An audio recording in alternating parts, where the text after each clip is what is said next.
ಹಂಸ ಮಹಾರಾಜರಿಂದ ಅಪ್ಪಣೆಯನ್ನು ಪಡೆದು ಅವನಿಗೆ ಹಗೆಯನ್ನು ಸಾಧಿಸಿದಂತಹ ಬಾಲಕರನ್ನು ಹುಡುಕದಕ್ಕಾಗಿ ಅತಲ ವಿತಲ ಸುತ್ತಲ ಪಾತಾಳ ರಸಾದಲ್ಲಿರುವಂತಹ 14 ಲೋಕಗಳಲ್ಲಿ ಸುತ್ತುವುದಕ್ಕಾಗಿ ಮುಂದೆ ಬರೆದು ಹೊರಟಿದ್ದವರು ನಾವಾಗಿದ್ದೇವೆ. ಸುದ್ದಿ ತಿರುಗಾಟವ ಎಷ್ಟೋ ಪ್ರಾರಂಭವಾಯಿತು.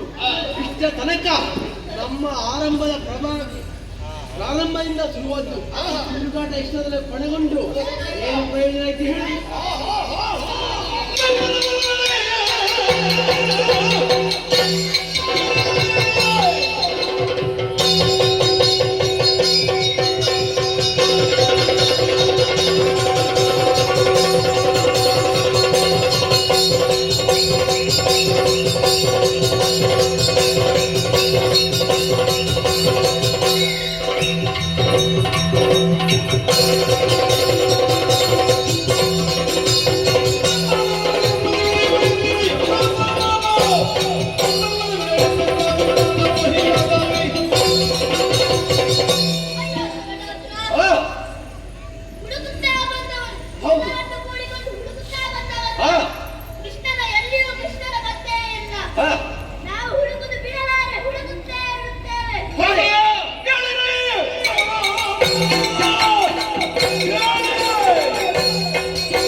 ಸುಳಿವಿಲ್ಲ, ಎಲ್ಲೆಲ್ಲಿಯೂ ಇಲ್ಲ, ಕಾಣದಾಗಿದ್ದಾನೆ. ನಮ್ಮ ಒಡೆಯನಾದಂತ ತಂಗಿಯಂತ ಭೂತನನ್ನು ಆ ಹುಡುಗ ಮೋಸದಿಂದ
ಜೊತೆಯಲ್ಲಿ ಬರ್ತಾ ಉಂಟು.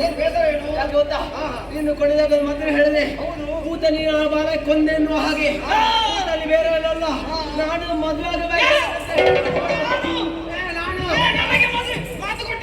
ಮದುವೆಗೆ ಮಣ್ಣಾಗ ಇನ್ನು ಮುಂದೆ ಮಾಡ್ಬೇಕು ನಾವು.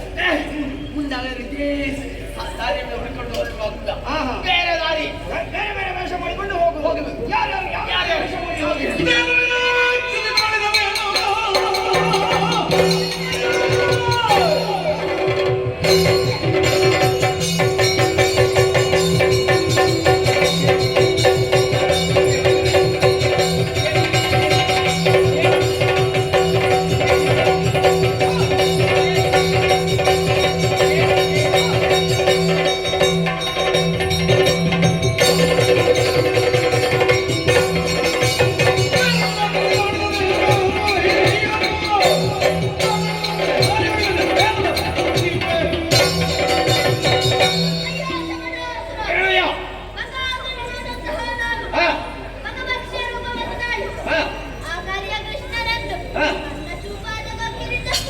ನಾನು ಹೋಗ್ತೇನೆ.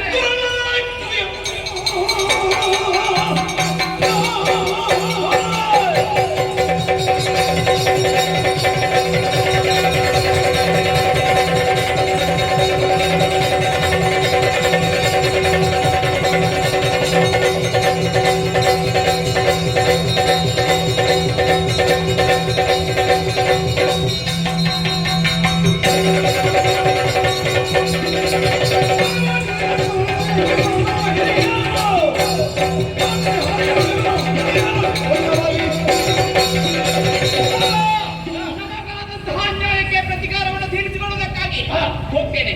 ಹೇಗೆ ಹೋಗ್ತೇನೆ? ಹೇಗೆ? ಕೇಶಿ ಕುದುರೆಯ ರೂಪವನ್ನು ತಾಳಿ ನಾನು ಹೋಗ್ತೇನೆ.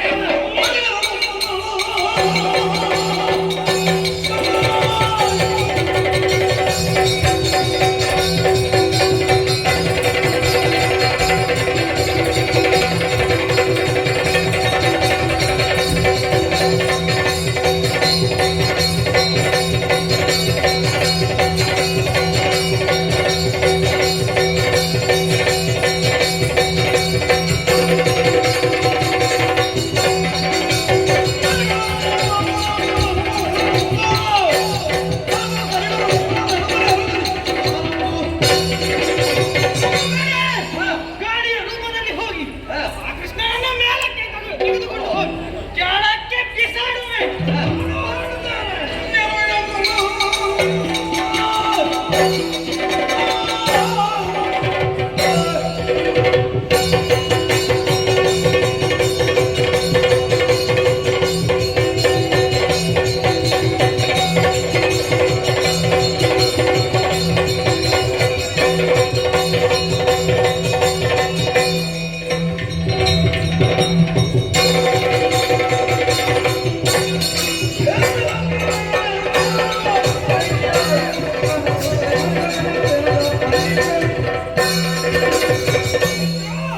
ಎಲ್ಲರೂ ಒಬ್ಬೊಬ್ಬಂದು ಒಂದೊಂದು ವೇಷವನ್ನು ಧರಿಸಿಕೊಂಡು ಆತನ ಬಳಿಗೆ ಹೋಗ್ತಾರೆ. ನಾನು ಕೂಡ ದೇವದಾಸರಂತ ನಾನು ಅವನು ಗೋವುಗಳನ್ನು ಅಟ್ಟಿಕೊಂಡು ಹೋಗ್ತಾನೆ. ಆ ಗೋವುಗಳ ಮಧ್ಯದಲ್ಲಿ ಕತ್ತೆಯ ರೂಪವನ್ನು ದಾಳಿ ಸೇರಿಕೊಳ್ತಾನೆ. ನನ್ನಂತಹ ಹುಡುಗರನ್ನು ಅಲ್ಲಿ ವಿಧವಾಗಿ ಶಿಕ್ಷಿಸ್ತಾನೆ. ಅವನನ್ನು ಸಾಯಿಸಬಾರದು.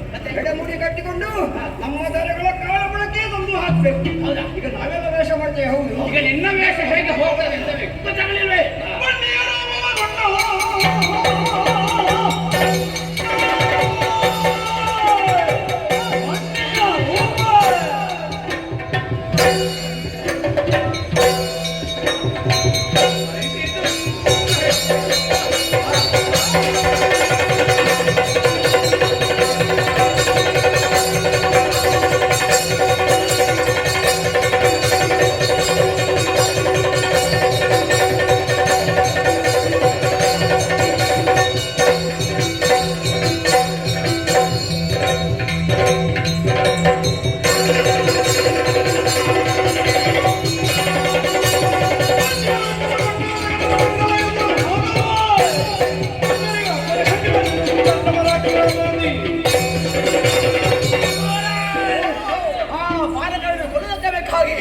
ನೀವು ನಾನಾ ರೂಪವನ್ನು ತಾಳಿಕೊಂಡು ಹೋಗ್ತಾ ಇದ್ದೀರಿ. ನಮ್ಮನ್ನು ನೀವು ವೇಷ ಮಾಡಿಸಿ ಆಯ್ತು. ಹೌದು, ನಂದು ಸಾಮಾನ್ಯದಂತ ವೇಷ ಅಲ್ಲ.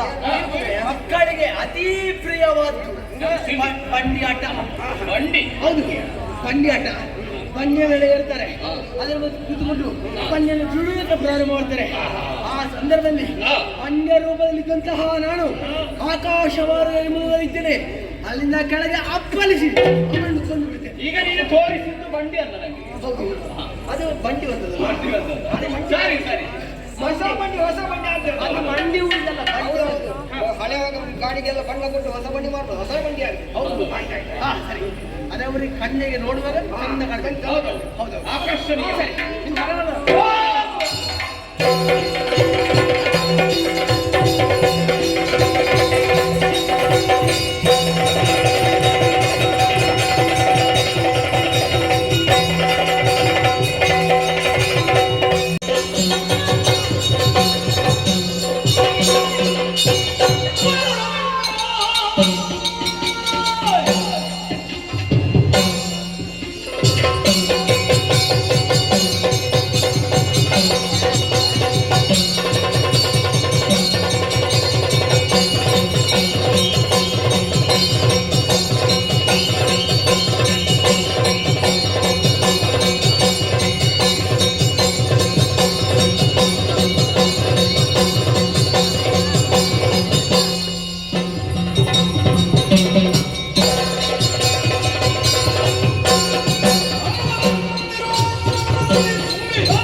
ನೀರು ಬೇಕು.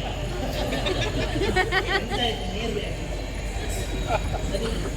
ಆಗ ಬಂದವ ನಮ್ಮನ್ನು ನೋಡಿದ ಕೂಡಲೇ ಅವನ ವೇಷ ಬದಲಿಸಿ ಬೆಳೆದು ನಿಂತಿದ್ದಾನೆ.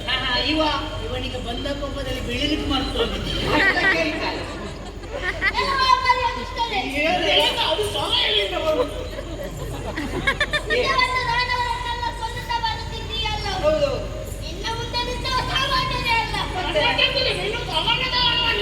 ಮೂರ್ತಿ ಚಿಕ್ಕದಾದ್ರು ಕೀರ್ತಿ ಒಳ್ಳೇದು.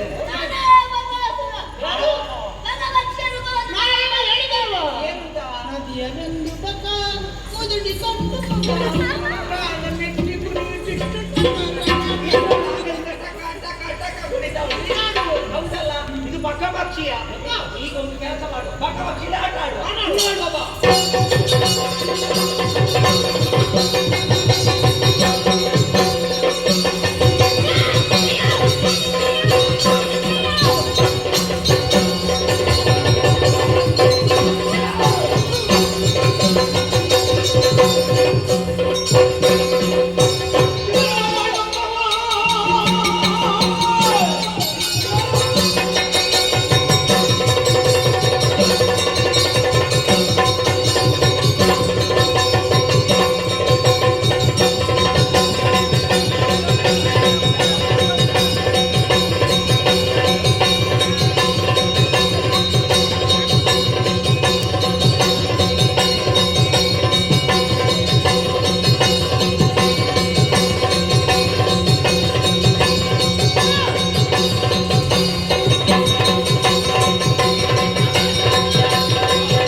ಹಸಿದು ಬರುವಾಗ ಬಾಳೆಹಣ್ಣು ಸಿಕ್ಕಿದ ಸಂತೋಷ. ಇದು ಯಾವ ಜಾತಿ ಹೆಸರು? ಯಾವುದು? ಅದೇ ನೀನೇ ಹೇಳ್ಬೇಕಷ್ಟೇ ಯಾವ ಜಾತಿ. ಇವತ್ತು ತಿನ್ನು, ನಾಳೆ ಗೊತ್ತಾಗ್ತದೆ. ಅವನಿಗೆ ಅದಲ್ಲ ಬೇಕು. ಅವನಿಗೆ ರುಚಿ ಆಗ್ಲಿಲ್ಲ. ಓಡಾಡದಂತ ಸಕಟಾಸುರ ಅವರ ವೈರಿ ಯಾವನ್ನು ಹಾಗೆ ಹುಡುಕುತ್ತಾ ಮುಂದುವರೆದ ಯಾರು? ಸಕಟಾಸುರ. ಅವನು ಒಡೆಯ. ಅವನಿಗೆ ಅನ್ನ ಕೊಡು. ಅನ್ನದಾತ ರಕ್ಷಣಾಕ. ಹೌದೌದು. ಒಂದು ನೋಡಿದ್ರೆ ಸಣ್ಣ ಬೋರ ನಮ್ಮ ವೈರಿ ನೀನು ಅನ್ನುವ ಹಾಗೆ ಅರ್ಥವಿಸಿಕೊಂಡಿದ್ದೇನೆ. ಬೋರ ಸಣ್ಣವ ನಿಮ್ಮನ್ನ ಬಿಡ್ತೇನೆ ಅನ್ನುವ ಹಾಗೆ ಬಳಿಸಿ ಮತ್ತೆ ಮೊದಲು ಅವನಿಗೆ ಬಳಿಸಿ ಮತ್ತೆ ನಿನಗೆ ಬರ್ತೇನೆ. ಹೌದಾ? ನಿಮ್ಮನ್ನ ಮುಕ್ಕುವಾಗ ಯಾರು ಕೇಳ್ತಾರೆ?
ಆಯುಷ್ಯ ಯಾರಿಗೆ ಬೇಕಾದ್ರೆ ಕಡಿಮೆ ನಾವು ಕೊಂಡು ಹೋದಂತೆ ಎಲ್ಲರಿಗೂ ಸಿಗುದಿಲ್ಲ.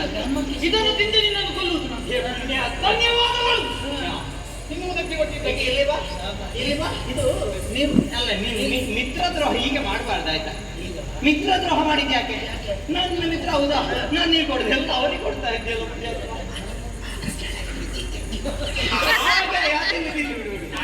ಹೇಗೆ ಒಳ್ಳೆ ರುಚಿ ಉಂಟಾ?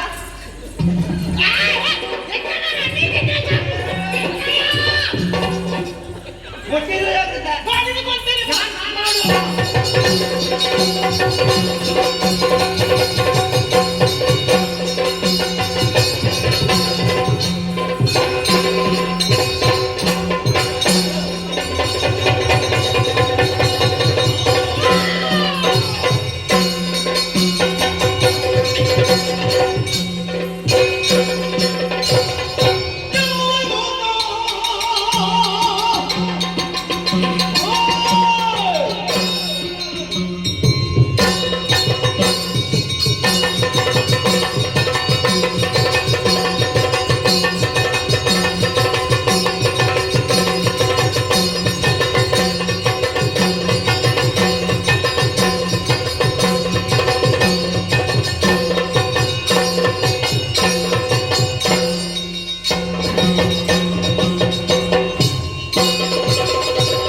ಅವನ ತಲೆಯಲ್ಲಿ ದೊಡ್ಡದು ಹೌದಲ್ಲೇ? ಈ ಸೆಕೆಗೆ ದೊಡ್ಡ ವೇಷ ಬೇಕು. ನಮ್ಮ ಹಾಗೆ ಒಂದು ಎರಡು ಬಟ್ಟೆಯಲ್ಲಿ ಹಾಕಿ ವಯಸ್ಸು ಮಾಡಿದ್ದು ವಿದೇಶ ಅಲ್ಲ, ಅವ ಯಾವ ವೇಷ ಮಾಡಿದ್ದು? ಶಕಟ ಬಂಡಿಯ ವೇಷ. ಹೌದು, ನಾನು ಅದೇ ಹೇಳಿ ಅಷ್ಟು ದೊಡ್ಡ ಬಂಡಿಯ ವೇಷ. ಹೌದೌದು, ಸಾಮಾನ್ಯ ವೇಷ. ಅವರೆಲ್ಲ ಕುಕ್ಕರೆಲ್ಲ ಬಂಡಿಯನ್ನು ಕಾಡಿದೆ. ನೀವು ಅದರ ಮೇಲೆ ಏರಿದವಾಗ ಆಕಾಶ ಮಾರ್ಗವನ್ನು ಸೇರಿ ನಿಮ್ಮನ್ನು ಅಪ್ಪಳಿಸಬಹುದೇ ಭಾವಿಸಿದೆ. ಯಾಕೆ ಯಾಕೆ ಕೊಲ್ಲುವುದಕ್ಕೆ ಕೊಲ್ಲುವುದು ಅಯ್ಯ ಕೊಲ್ಲುವುದಕ್ಕೆ ಕಾಯುವುದಕ್ಕೆ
ಕೊಲ್ಲಬೇಕು ಕಾಯಬೇಕು ಅಂತಾದ್ರೂ ಎಲ್ಲದಕ್ಕೂ ಇರುವ ಪರಮಾತ್ಮನೊಬ್ಬನೇ.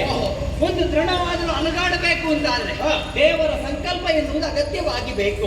ಅದನ್ನು ಬಿಟ್ಟು ನಾನು ಅವರನ್ನು ಕೊಲ್ತೇನೆ, ಇವರನ್ನು ಕೊಲ್ತೇನೆ, ಇವರಿಗೆ ಬಡಿತೇನೆ ಎನ್ನುವುದಾಗಿ ನಾವು ಮುಂದುವರೆದೆವು ಅಂತಾದ್ರೆ ಅದು ಯಶಸ್ಸನ್ನು ಹೊಂದುವುದಕ್ಕೆ ಸಾಧ್ಯವೇ ಇಲ್ಲ.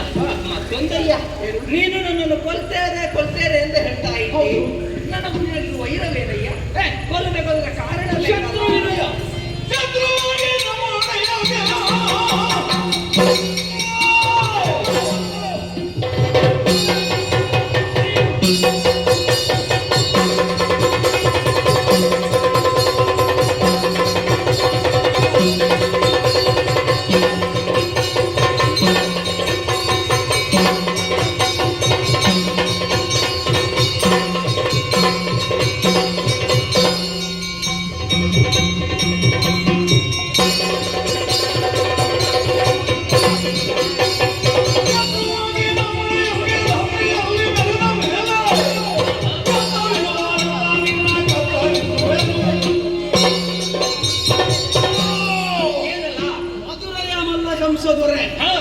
ಅವರ ಅನುಯಾಯಿಗಳು ನಾವಾಗಿದ್ದೇವೆ. ಅವರನ್ನು ಕೊಲ್ಲುವುದಕ್ಕಾಗಿ ಹೊರಟಿದ್ದವ ನೀವೆಂಬಂತಹ ವರ್ತಮಾನ ನಮಗೆ ಸಿಕ್ಕಿದೆ. ಅದಕ್ಕೆ ಈ ವಿಷಯದಲ್ಲಿ ಹುಡುಕುತ್ತಾ ಬಂದವರು ನಾವಾಗಿದ್ದೇವೆ. ಈ ಸಂದರ್ಭದಲ್ಲಿ ಸಿಕ್ಕಿದ್ದಿ ಅಷ್ಟು ಮಾತ್ರ ನನಗೆ ಹಾಗೆ ಅಲ್ಲ. ಮತ್ತೆ ನಾನು ಮದುವೆಗೆ ಬಯಸಿದಂತಹ ಆ ಕೂತನೆಯನ್ನು ಬಂದಂತಹ ಪಾತಕಿ ಅಂತ ಅದಕ್ಕೆ ಶತ್ರು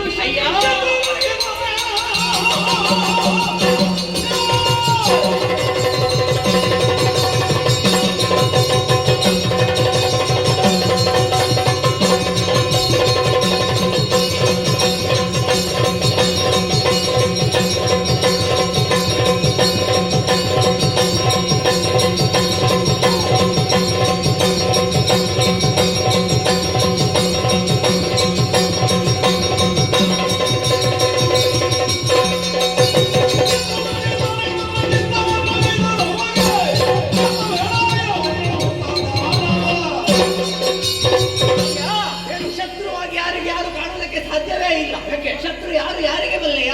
ನಮ್ಮೊಳಗಿರುವಂತಹ ಹರಿಷಡ್ವೈರಿಗಳಿಗೆ ಅವರೇ ಶತ್ರುಗಳಾಗುತ್ತಾರೆ. ಕಾಮ ಕ್ರೋಧಾದಿಗಳನ್ನು ಜಯಿಸಿದ್ರೆ ಪ್ರಪಂಚದಲ್ಲಿ ಯಾರೂ ಶತ್ರುಗಳಿಲ್ಲ. ಆದ್ದರಿಂದ ಮುಂದುವರಿದು ಬಂದೆ ಅಂತಾದ್ರೆ ಅಂತ ಮನೆ ಕಳಿಸ್ಬೇಕಾದಿತ್ತು.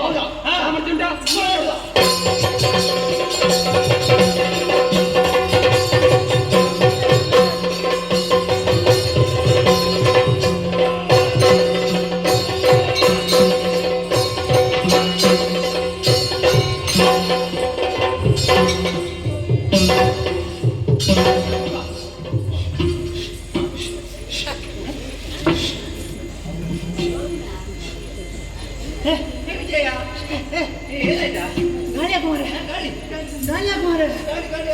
ಸ್ವಲ್ಪ ನೀರು ಕೊಡು ಮಾರ.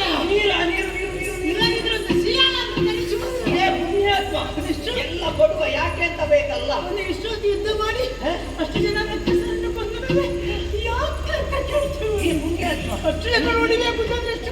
ನೀನು ಯಾವಾಗ ಯುದ್ಧ ಮಾಡಿದ್ದು? ನೀನಲ್ಲಿ ಬದಿಯಲ್ಲಿ ಕುಂತು ತಿಂತಾ ಇದ್ದೆ. ಅವರು ಅವರು ಬೆಟ್ಟು ತಿಂದ ಅಷ್ಟು ಜಟ್ಟಿಗೆ ಓಡ್ತಿದ್ದೇನೆ ನಾನು. ನೀನು ಯುದ್ಧ ಮಾಡಿದ್ದಲ್ಲ ನಿಂದೆಯ? ಮತ್ತೆ ನಾನು ನಿನಗೆ ಗೊತ್ತಾಗಲಿಲ್ಲ. ಈ ಪ್ರಸಂಗದಲ್ಲಿ ನಾನು ಯುದ್ಧ ಮಾಡಿದ್ರೆ ನಿನಗೆ ಗೊತ್ತಾಗಲಿಲ್ಲ. ನಾನು ಅವರು ಯಾವ್ದಾದ್ರು ದೂರದಲ್ಲಿ ನಿಂತಿದ್ದ ವಿಜಯ ಯುದ್ಧವನ್ನ ನೋಡಿ ಯುದ್ಧ ಮಾಡಬೇಕು. ನನಗೆ ಹೆದರಿಕೆ ಆಗಿತ್ತು. ನೀನು ಕೈ ಎತ್ತೋದು ನನ್ನ ಪೆಟ್ಟು ಬಿದ್ದ. ಹೌದಾ? ಹೊರಟದ್ದೆಲ್ಲ ನಾನೇ. ನೀನೇ ಬಂದದ್ದ? ಹೌದಾ? ವಿಜಯ ನೀನು ಬಂದದ್ದು ಹೌದಾ?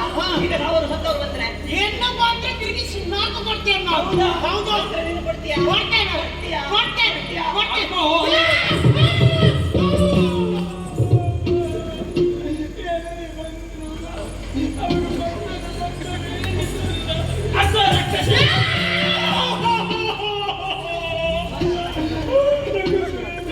ವಿಜಯ ಹೂವಲ್ಲಿ ಕೆಳಗೆ ನೋಡಿ.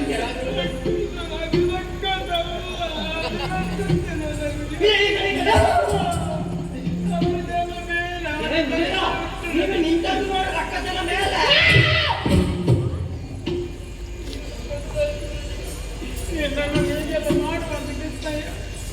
ನಾನು ಯಾಕೆ ಹಾಗೆ ಯುದ್ಧ ಮಾಡಿದ್ದು ನೀನೆ, ಪಡೆದದ್ದು ನೀನೆ, ನೀನು ಬಂದದ್ದು ಅಂತ ಹೇಳಿದೆ, ಕೊಂದದ್ದು ನೀನೆ. ಆದ್ರೆ ನಾನು ಯಾಕೆ ಹೇಳಿದೆ? ಕೃಷ್ಣಯ್ಯನ ಈ ರೀತಿಯ ಮುಖವನ್ನು ನಾವು ನೋಡಿದವರಲ್ಲ. ಕೆಂಪು ಕೆಂಪು ಕೆಂಪು ಕೆಂಪಾಗಿತ್ತು ನಿನ್ನ ಮುಖ. ನಿನ್ನ ನಗು ಮುಖವೇ ನೋಡ್ಲಿಕ್ಕೆ ನಮಗೆ ಸಂತೋಷ. ಹಾಗಾಗಿ ಇಷ್ಟೆಲ್ಲ ಹೇಳಿದ್ದು ಬಿಟ್ಟು ಈಗ ಹೋಗಲ್ಲ. ಇಷ್ಟೆಲ್ಲ ಮಾಡಿದ ಮೇಲೆ ನಿನ್ನ ಬಗೆಗಿನ ಜ್ಞಾನ ನಮಗೆ ಹೆಚ್ಚಾಯಿತು ಕೃಷ್ಣಯ್ಯ. ಹೌದು, ಅದು ಹೇಗೆ? ಕೃಷ್ಣ ಅಂತ ಹೇಳಿದ್ರೆ ಏನು? ಪವಾಡ, ಆಕರ್ಷಣೆ, ಚುಂಬಕ ಶಕ್ತಿ, ಮಹಿಮೆ, ಮಂತ್ರ, ತತ್ವ, ತಪಸ್ಸು. ಕೃಷ್ಣನೆಂದರೆ ಶೃಂಗಾರ ಸಾಗರ, ಮೋಹ ಮುಖರ, ಅರ್ಥಶಾಸ್ತ್ರದ ಆಕಾರ. ಕೃಷ್ಣನೆಂದರೆ ಆನಂದದ ಏರು, ಶರಣರ ಸುರು, ಭಕ್ತಿಯ ಬೇರು. ಕೃಷ್ಣನೆಂದರೆ ಸಿಟ್ಟಿನ ಬೆಟ್ಟ, ಕರುಣೆಯ ಕಡಲು, ಮಮತೆಯ ಮಡಿ. ಆ ಕಾರಣಕ್ಕಾಗಿ ನನ್ನನ್ನು ಅಚ್ಯುತ ಅನಂತ ಕೇಶವ ಮಾಧವ ಮಧುಸೂದರ ನಿಗಮವಂದ್ಯ ನಿಗಮದೂರ ನಿರ್ವಿಕಲ್ಪ ನಿರ್ಲೇಪ ಖಗ ಗಮನ ಕಮನೀಯ ವಂದ್ಯ ಗೋವಿಂದಾಂಡಿ ಗೋವಿಂದ ಎಂತ ಬಾಯಲ್ಲಿ ಸಕ್ಕರೆ ಕೊಂಡಿದ್ದೀರಾ? ಗೋವಿಂದಾಂಡಿ ಗೋವಿಂದ. ಗೋವಿಂದ ಎನ್ನುವಂತಹ ನಾಮದಲ್ಲಿ ಎಲ್ಲ ಹೆಸರು ಅಡಕವಾಗಿದೆ ಎನ್ನುವುದೇ ಸ್ಪಷ್ಟ. ಏನು ಇಲ್ಲ ಎನ್ನುವುದು ಅರ್ಥ ಅಲ್ಲ. ಇಷ್ಟು ಹೆಸರು ಹೇಳಿಕ್ಕಾಗದವರು ಗೋವಿಂದ ಎನ್ನುವಂತಹ ಒಂದು ಹೆಸರು ಉಚ್ಚರಿಸಿದ ಅಷ್ಟನಾಮದ ಫಲ ಉಂಟು ಎನ್ನುವುದು. ಹೌದಲ್ಲ, ಗೋಪಾಲಕರೆಲ್ಲ ನನ್ನ ಮಹಿಮೆಯನ್ನು ಅರ್ಥ ಮಾಡಿದ್ದೀರಿ ಅಂತ ಆಯ್ತು. ನನ್ನ ವ್ಯಾಪ್ತಿ ಇನ್ನೂ ಅಧಿಕವಿದೆ, ನೋಡುವ ಏನು.